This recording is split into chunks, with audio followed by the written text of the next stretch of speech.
Hello friends, नमस्कार। Welcome to book review with Alok. मेरा नाम आलोक कुमार सिंह है। मैं एक लाइफ कोच हूँ। अगर आपने मेरी पुरानी वीडियोस देखी हैं तो आपको याद होगा मैंने आपको 5 बुक्स बताई थी जो बिल्कुल पढ़नी चाहिए अपनी ज़िंदगी में और जो बहुत इंस्पिरेशनल, बहुत मोटिवेशनल और आपको आगे की तरफ धक्का देती हैं कि आप आगे बढ़ पाओ। इसी सीरीज़ में मैं एक और बुक लेके आया हूँ जो मेरी वन ऑफ द फेवरेट्स है और बहुत ही प्यारी बुक है, बहुत ही छोटी और पतली बुक है, लेकिन बहुत ही स्ट्रॉन्ग एंड पावरफुल बुक है। खास बात है आपके लिए मैं ये जो बुक लेके आया हूँ ये 100 साल, 200, 1000 साल पुरानी नहीं है। ये 2500 साल पुरानी किताब है और बहुत ही फेमस किताब है। जी हाँ, मैं आपके लिए लेके आया हूँ the art of war written by Sun Tzu. The art of war written by Sun Tzu. Sun Tzu एक मिलिट्री जनरल थे चाइना में और मैं बात कर रहा हूँ 544, 496, 500 बीसी के आसपास की, यानी कि लगभग 2500 साल की बात मैं कर रहा हूँ आपको। हम 2000 में हैं।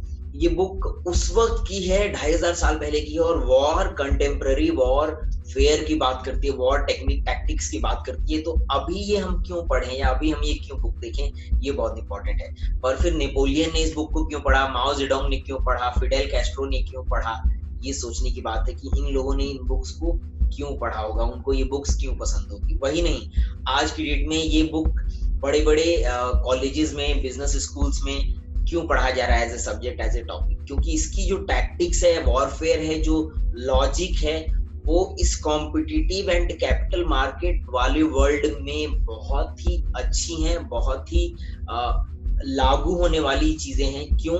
क्योंकि ये एक्टिव कॉम्पिटिशन, रैम्पेंट कॉम्पिटिशन, जब बहुत स्टिफ कॉम्पिटिशन हो, लोग एक-दूसरे को मारने के लिए रेडी हों, उस सिनेरियो को बहुत अच्छे से दर्शाता है। उसमें आपकी स्ट्रैटेजीज को बहुत क्लियरली डिफाइन करता है। यस, मैं जानता हूँ पहले इतने बिजनेस और ऐसी चीजें नहीं थी, इतनी रैम्पेड कंपटीशन नहीं थे, लेकिन पहले एक चीज जो बहुत ज्यादा थी वो थी कंट्रीज की संप्रभुता बढ़ाना या बॉर्डर्स को बढ़ाना।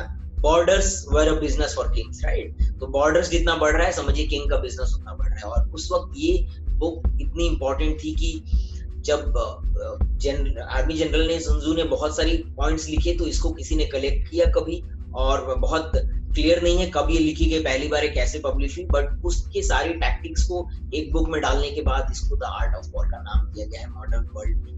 मास्टरसन की लिखी वर्ल्ड बुक है। मैं आपको इस बुक के कुछ ऐसी चीजें बताऊंगा जो मुझे बहुत पसंद आई, जो बी स्कूल्स में बहुत पसंद की जाती हैं, जो आज बहुत ही फेमस कोट्स और लाइंस हैं, और मुझे पूरा विश्वास है कि आपको ये पसंद आएगा और इससे आप जरूर इंस्पिरेशन लोगे अपने लिए, अपनी पर्सनल लाइफ में, अपनी बिजनेस डीलिंग्स में, right? Let's see. So friends, book की समरी में आपको बता दूं, 3 चीजें बुक में बस आपको याद रखने वाली हैं कि कब लड़ना है, कब नहीं लड़ना है, कब लड़ना है, कब नहीं लड़ना है, कब कंपटीशन के साथ हेड ऑन जाना है, कब नहीं जाना है। ये बहुत इंपॉर्टेंट है, पर्सनल लाइफ में भी और प्रोफेशनल लाइफ में भी। एनिमी को डिसीव कैसे करना है। बिगेस्ट फाइट्स लड़ने से नहीं जीती गई, डिसीव करने से जीती गई हैं। जब आप बहुत ज्यादा स्ट्रांग हो तो कमजोर दिखिए, और जब आप बहुत ज्यादा कमजोर हो तो स्ट्रांग दिखिए, ताकि सिग्नल्स कभी भी नेगेटिव नहीं जाए और आपके दुश्मन को आपकी एक्चुअल स्ट्रेटजी कभी पता नहीं चले। अपने स्ट्रेंथ जरूर और वीकनेस जरूर जानिए। अपने एनिमी के लिए स्ट्रेंथ और वीकनेस जरूर जानिए। ये एक अगर आपके पास क्लियर है कि आपकी स्ट्रेंथ वीकनेस क्या है, एनिमी की स्ट्रेंथ वीकनेस क्या है, तो आप 100 लड़ाइयों में भी नहीं हारेंगे। इसी को अगर मॉडर्न वर्ल्ड में देखा जाए तो अगर आपको मालूम है आपके बिजनेस की स्ट्रेंथ वीकनेस क्या है, अपॉर्चुनिटीज क्या है, थ्रेट्स क्या है, जिसे हम आज मॉडर्न वर्ल्ड में स्वॉट एनालिसिस कहते हैं, strength weakness opportunity threat analysis कहते हैं। अगर आपको ये मालूम है और प्लस कंपटीशन की आपको स्ट्रेंथ वीकनेस अपॉर्चुनिटी थ्रेट्स मालूम है, तो आप 100 लड़ाई भी नहीं लड़ोगे, क्योंकि आपकी स्ट्रेटजी बनाने में आपको बहुत ही फील होगा। सो ये 3 चीजें हमेशा मैं फिर से रिपीट करूंगा, कब लड़ना है, कब नहीं लड़ना है। कमजोर हैं तो ताकतवर दिखिए, ताकतवर हैं तो कमजोर दिखिए। अपनी स्ट्रेंथ को और वीकनेस को जानिए, लेकिन एनिमी की स्ट्रेंथ वीकनेस को ज्यादा जानिए। Know your self but know your enemies better, right? कुछ फेमस कोट्स भी हैं इसके जो मैं आपको जरूर बताऊंगा, आप इनको जरूर देखें। इसमें एक स्ट्रैटेजी, बिल्कुल ये सिंगल पेजर बहुत स्ट्रैटेजी बताता है कि आप कब अटैक करें, कब नहीं करें, कि आप एनिमी स्ट्रेंथ के सामने कब स्ट्रेंथ करें। अगर आप 10 गुना उससे ज्यादा पावरफुल हैं तो घेर लीजिए उसको। ये कौन करता है आपको मालूम है? व्हाट्सएप खरीद लिया फेसबुक ने, क्यों खरीद लिया? आप जब 10 गुना बड़े हो तो आप उसको घेर सकते हो, आप उसको चारों ओर से घेर के ले सकते हो, खरीद सकते हो। फ्लिपकार्ट को खरीद लिया वॉलमार्ट ने, क्यों? क्योंकि वो 1000 गुना बड़ा है फ्लिपकार्ट से। सो ये स्ट्रेटजी है कि जब आप 10 गुना बड़े हो तो सराउंड देम, उसके पास कहीं ऑप्शन नहीं होगा। जियो ने सारे कमर्शियल कनेक्टिविटी और कम्युनिकेशन प्रोवाइडर्स के साथ क्या किया, सराउंडेड देम। अगर आप 5 गुना उनसे स्ट्रांग हो तो attack them, head on attack कीजिए, कोई टेंशन मत लीजिए। अगर आप डबल साइज में है तो डिवाइड कीजिए, दोनों को अलग अलग करने की कोशिश कीजिए। अगर आप बराबर में हैं तो एंगेज कीजिए, बात करने की कोशिश कीजिए, सॉल्व करने की कोशिश कीजिए। अगर आप उनसे कम हैं तो भागिए, बिल्कुल भागिए। अगर आप उससे बिल्कुल ही कमजोर हैं तो अवॉइड कीजिए, आप तैयार नहीं है। ये बिजनेस स्ट्रेटजी में कितना हेल्पफुल आप समझो कि अगर कोई बहुत बड़ा बिजनेस है और आप उसे हेड ऑन लड़ने जा रहे हो, क्या ये समझदारी है? लोग कहेंगे कि नहीं हम कर सकते हैं, हम जीत सकते हैं। Motivation thinking is different, but not knowing your enemy is बेवकूफी, इट्स फूलिशनेस। सो हमेशा इस चीज को याद रखिएगा कि अगर आप कमजोर हैं उससे ज्यादा तो अवॉइड कीजिए जब तक कि आप स्ट्रांग नहीं हो जाते। मैं नहीं कहूंगा कि आप हेड ऑन नहीं ले सकते या सराउंड नहीं कर सकते, अटैक नहीं कर सकते, लेकिन उस लेवल पे जाने के बाद कीजिएगा। तो ये स्ट्रेटजी हमेशा आपको समझ में आएगी, हमेशा काम आएगी strategy. Supreme art of war is to subdue the enemy without fighting. यानी कि अगर आपने लड़ाई नहीं की और एनिमी आपसे डर गया या एनिमी हट गया या एनिमी चला गया, ये असली आर्ट ऑफ वॉर है। आर्ट ऑफ वॉर यही असली होता है कि आपको एक गोली नहीं चलानी पड़े और आपका काम हो जाए। और ये आजकल की बिजनेसेस बहुत अच्छा कर रहे हैं, स्पेशली जब फंडिंग्स और इन्वेस्टर फंडिंग आ गए हैं तो वो धीरे धीरे छोटे छोटे प्लेयर्स को आराम से खरीदते रहते हैं, लेकिन कोई हंगामा नहीं है, कोई लड़ाई नहीं है। तो एनिमी को सबड्यू करना है लेकिन फाइट नहीं करनी, यही आर्ट ऑफ वॉर है। एक चीज जो मुझे पर्सनली बहुत पसंद आती है इसकी, और ऐसी 2500 साल पुरानी बुक्स में आपको जल्दी नहीं मिलेगा।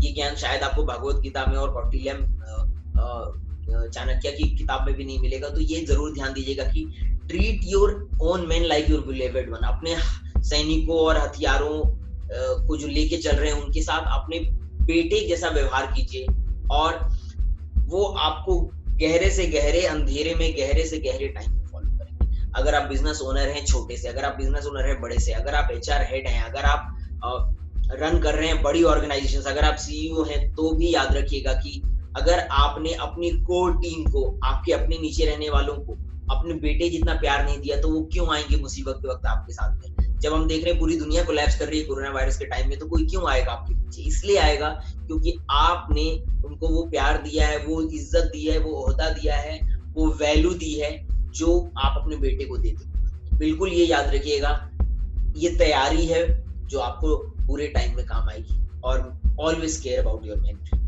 नारायण मूर्ति ने एक टाइम में कहा था कि मेरा जो भी एसेट्स हैं वो शाम को अपने घर चले जाते हैं और अगले दिन सुबह आते हैं। और इसलिए आज देखिए इन्फोसिस कहां से कहां पहुंचा हुआ है। Treat them as your beloved sons.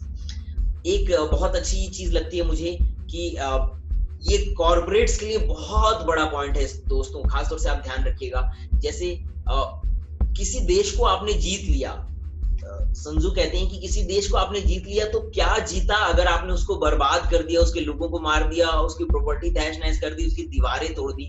क्या जीता फिर?